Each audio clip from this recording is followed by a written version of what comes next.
Hello everyone, I'm Bogoan Kim from Hanyang University, and I'm here to present our paper titled VISTA User-Centered VR Training System for Effectively Deriving Characteristics of People with Autism Spectrum Disorder.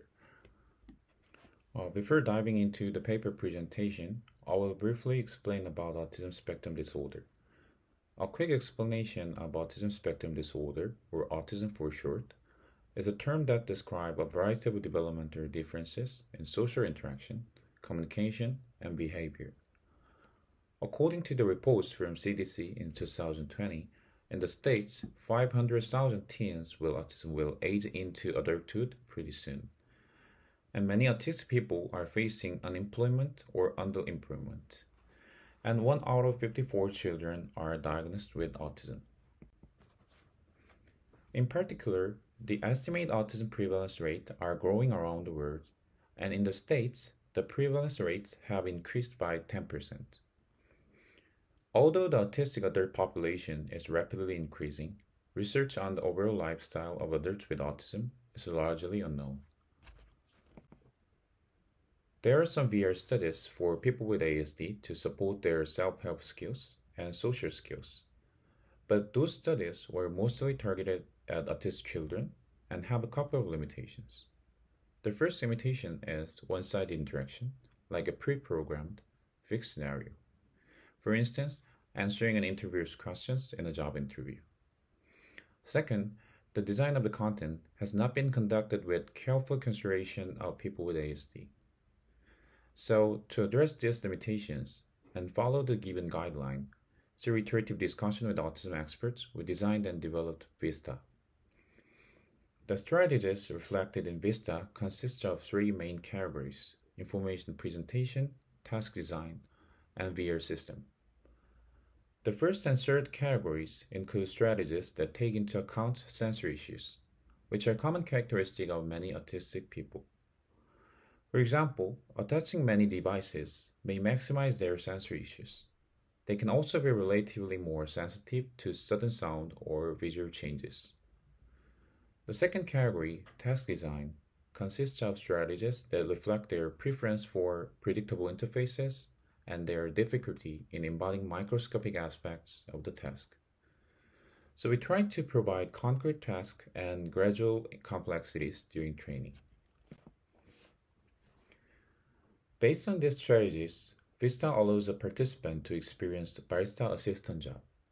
A barista assistant job is being proposed as one of the appropriate job roles for autistic people to initiate their social independence in many countries, including the UK, Australia, and South Korea. Basically, we designed the content so that autistic people can experience VISTA by receiving all the information from managers, serving drinks to customers, and the practicing proper communication regarding customers' responses. VISTA offers three phases of training. The complexity gradually increases with each phase. In the next several slides, I will give you a detailed description of each phase. In phase 1, as shown in the left figure, after the manager tells you the customer number, a participant then calls the customer with that number as shown in the right figure. Then the customer comes and checks if the prepared drink information is correct. Finally, the customer says that the drink information is correct, and the scenario ends. Phase 2 is very similar to phase 1. The only difference is that a participant has to serve two drinks this time. Similarly, phase 2 ends when the customer says that serve the drink is correct. In phase 3, the opening scenario and the order confirmation parts are exactly the same. However, in phase 3, the customer complains that the served drink is not the one he ordered. The first training scenario of phase 3 is the proper response to complaints for good reasons. Therefore, a participant has to apologize to the customer for serving the wrong drinks and inform him that the right one will be served soon. After listening to the participant's response, a clinician and technician will select a button like shown in the right figure. Depending on the selected button, a participant will receive different feedback and try to apply that feedback to the customer. The second training scenario of page 3 is almost the same as the first one. The only difference is that this time the customer was mistaken. Again, a participant should check the receipt and gently explain to the customer that the served drink was correct. I will play 1 minute demo video, and this is the first scenario of page 3. The drink for customer number 11 is just ready. Please serve the customer.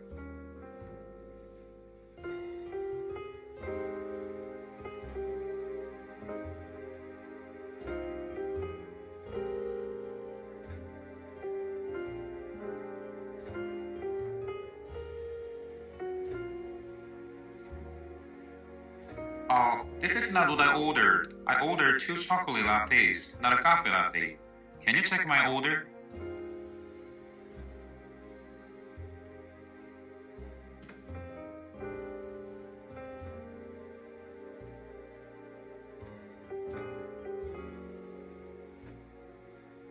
It's okay. That happens. Take your time.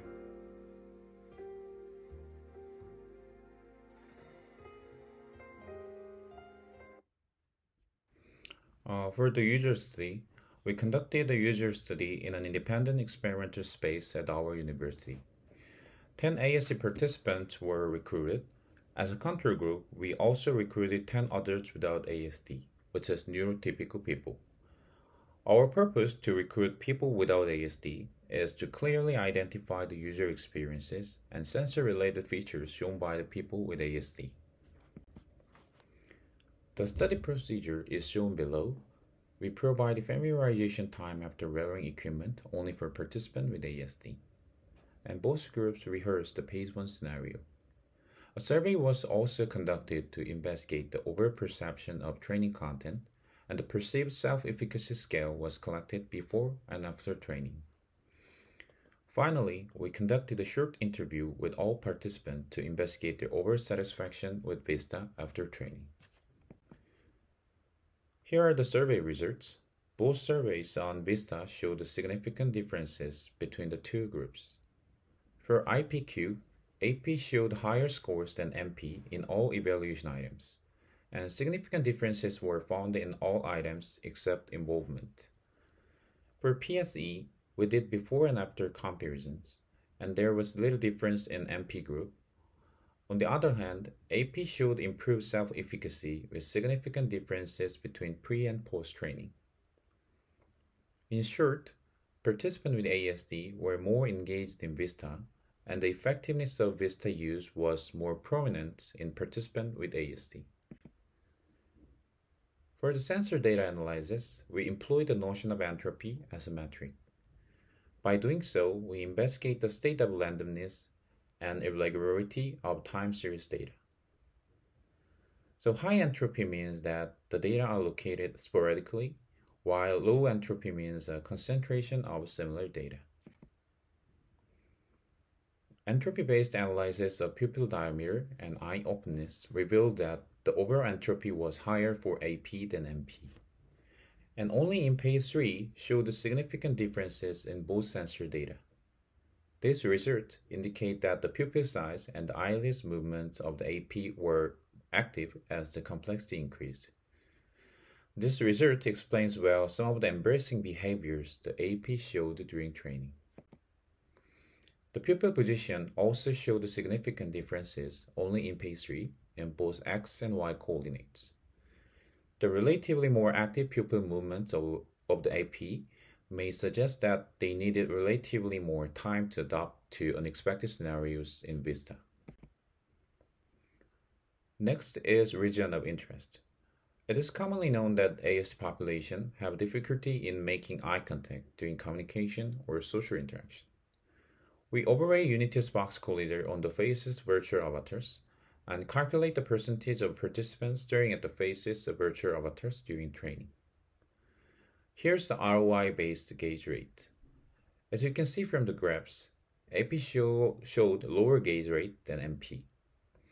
And in page 2 and 3, there were significant differences in gauge rate of the two groups. Here, the entire scenarios refers to the rate of the participant staring virtual avatars in the entire duration of the training, and the other two refers to the rate stared when the manager and the customer spoke respectively. Next is head position collected from HMD. Head position also shows significant differences on all three axes in phase 3. Here the x-axis represent the left-right side of the head position, and the y-axis represent up-down, and the z-axis represent the frontward and backward direction. This shows that as the complexity increased, the AP showed more active head position changes than MP. Correspondingly, AP showed empirically noticeable behaviors during training. We also collected head rotation. The result of an entropy-based head rotation analysis also showed significant differences for all three types, only in phase 3 as well. Here, low refers to nodding forward or backward, pitch refers to tilting head to the left or right, yaw refers to the standing upright and looking to the left or right. We can speculate that AP showed technically more physical movement since their head position and head rotation changed more actively in all phases. In fact, during the training, they made additional moves, such as asking the manager for help with customers' complaints. Next is the utterance rate. Before calculating the utterance rate, we used DBFS to extract only the participants' voices from the audio data. We empirically examined the DBFS from -80 to -20, and as a result, we confirmed that -45 is appropriate threshold. In phase 3, the two groups showed a marginally significant difference.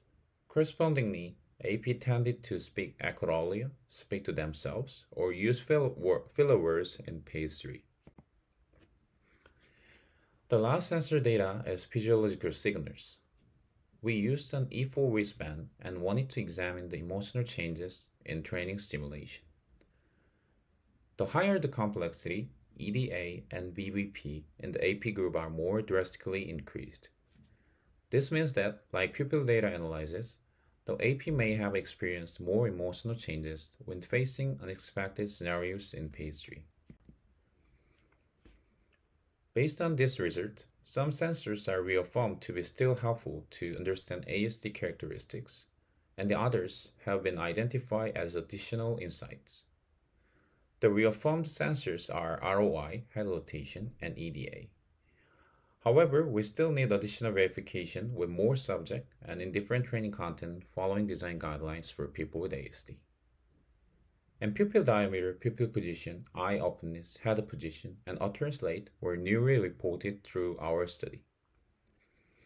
Among them, pupil data were used in non-training contexts, such as ASD diagnosis through a pupil light reaction. According to the previous studies in non-training contexts, the variation of pupil diameter is positively correlated with the level of cognitive burden. Therefore, we can assume that the AP group generally felt a higher cognitive burden in phase 3 than the MP group. This result can be supported by the survey result that the AP group was more engaged in VISTA. In conclusion, VR content for ASD populations needs to reflect ASD considerations carefully. And sensor data collected from the well-considered content can help us to comprehensively understand people with ASD and develop effective VR training systems for them. Our work cannot be generalized due to the small sample size, so it is necessary to conduct more studies with more participants and develop training scenarios in more diverse workplaces, and analyze sensor data in those scenarios. Lastly, the key takeaways of our study are as follows. First, we confirm the feasibility of VR training content that has well-considered ASD characteristics, because AP showed overall satisfaction on VISTA experience through interviews and felt more engaged during training and showed significantly improved self-efficacy. Second, we confirmed the feasibility of using sensor data collected through well-designed VR content in clinical settings, because by using sensor data, we can objectively examine the social challenges and problematic behaviors in individuals with ASD. So we can expect to provide more important information for medical professionals in effective diagnosis or treatment. Thank you for listening.